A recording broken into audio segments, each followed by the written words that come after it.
दोस्तों नमस्कार, मैं राजीव सचदेवा। आज मैं खड़ा हूँ कालका शिमला के हाईवे के ऊपर, जीरकपुर वाला हाईवे। और ये सामने जो पहाड़ नजर आ रहे हैं ये शिमला की साइड है, और ये नीचे सड़क निकलती हुई जो जा रही है, और ये जो पीछे से इधर से अब आपको जाता हुआ एरिया दिखाई दे रहा है, ये जीरकपुर है।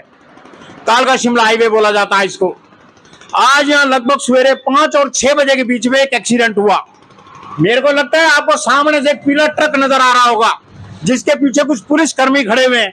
साहब, हादसा यहां बताया गया सुबह एक वर्ना कार थी, एक्सीडेंट हुआ, चारों बच्चे मारे गए, या चारों सवार मारे गए, या चारों लोग मारे गए। टर्निंग है ये बिल्कुल। जिस आदमी ने हाईवे बनाया है उसे कितनी शार्प कट दिया यहाँ पे, ये इसकी जांच होनी चाहिए। दूसरी जांच होनी चाहिए, सुबेरे ट्रक यहाँ खड़े हुए थे, और मैं अपने कैमरामैन से रिक्वेस्ट करूंगा कि दोनों तरफ दिखाए कि ट्रक किधर किधर खड़े हैं। सुबह 5 बजे 6 बजे हादसा हुआ, और इस समय लगभग बजे 10:15। आज भी दोनों तरफ ट्रक खड़े हैं। लोगों को शर्म नहीं आती? आएगी कहां से? ये सारा का सारा आपको जिधर जो ट्रक खड़े हैं, मेरे पीछे वाली साइड से दिखाएं कैमरामैन साहब। ये जो ट्रक खड़े हुए हैं, ये सारा का सारा एंक्रोचमेंट एरिया है। ये जो आपको सामने पीला ट्रक खड़ा हुआ दिखाई दे रहा है ना, वहां कुछ पुलिसकर्मी खड़े हैं। बताया जाता है कि इसके ऊपर एक्सीडेंट हुआ। साहब, एक्सीडेंट हुआ, पुलिसकर्मी अभी भी मौजूदगी है, ट्रकों के साथ एक्सीडेंट हुआ, ट्रक अभी भी खड़े हैं। ये है पैसे की जय जय। सबसे बड़ी बात है, ये जो बड़े बड़े शेड्स आपको दोनों तरफ दिखाए जा रहे हैं, ये जो शेड्स आपको दोनों तरफ दिखाए जा रहे हैं, क्या है ये शेड? ये एक उस व्यक्ति की जमीनें हैं, उस खास कम्युनिटी की जमीनें हैं ये। साहब, इनका एक रिश्तेदार जो इस एरिया का एमसी है, क्या उस एमसी के ऊपर केस नहीं दर्ज होना चाहिए? यह अवैध निर्माण बनाए किसने? कहां थे एमसी साहब? तुम बताओ मुझको। वो 4 बच्चे या 4 लोग मारे गए, उसका हत्या का केस तुम पर चलना चाहिए, ना कि पुलिस के ऊपर। ये आज से लगभग 1.5 पौने 2 साल पहले इसी रोड के ऊपर एक शेड डालते वक्त शेड गिर गया था। 2 लोग जब भी मारे गए थे, उस वक्त कहां थे एमसी साहब आप? हमारे यहाँ कहावत है, हरियाणा के अंदर कह लो कि आप हिंदुस्तान में कह लो कि सारी खुदाई एक तरफ, जोरू का भाई एक तरफ।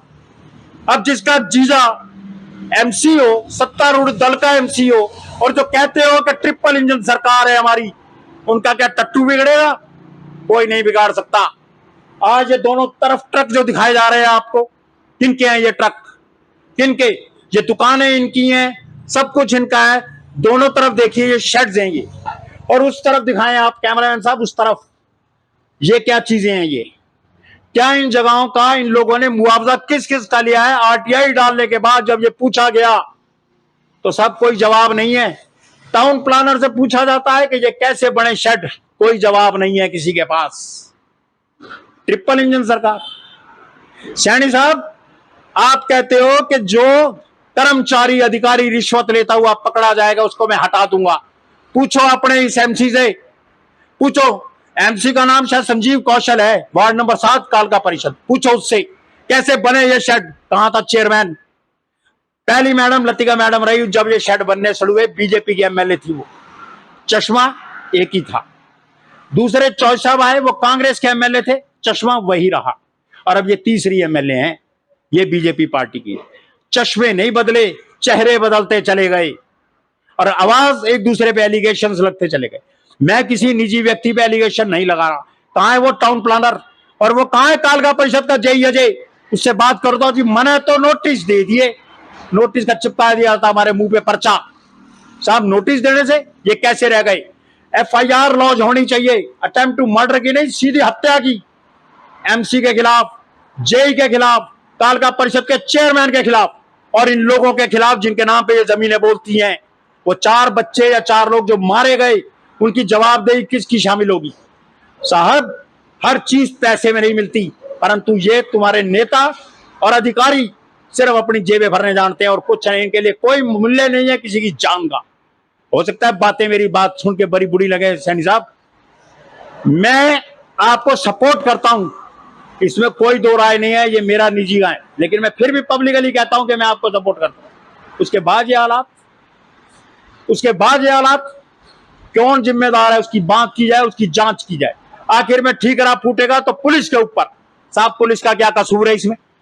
पुलिस अगर किसी का चालान काटेगी तो फट कोई नेता का, अभिनेता का, एमसी का, किसी का फोन आ जाएगा, ऐसे साडा बंदा है। आखिर में पुलिस अपनी खींच उतारने के लिए शहर के अंदर चालान काटती है।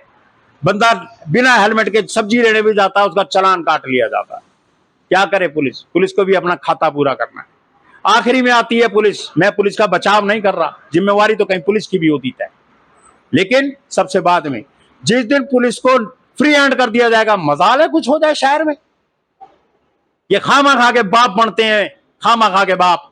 मेरी सरकार से निवेदन है, इस एमसी के खिलाफ, अजय जई के खिलाफ, दर्शन एसडीओ के खिलाफ शिकायत दर्ज हो, हत्या का मामला इन लोगों के खिलाफ दर्ज हो, चारों पांचों लोगों के खिलाफ। मेरा तो इतना निवेदन है, और मेरी पूरी की पूरी सिंपति उस परिवार के साथ है जिनके आज चारों बच्चे गए या 4 लोग गए। भगवान उस परिवार को इस दुख को सहने की ताकत दे, मैं एक निवेदन करता हूं और हर आदमी से करता हूं, गाड़ी धीरे धीरे चलाएं, गाड़ी धीरे चलाएं। धन्यवाद।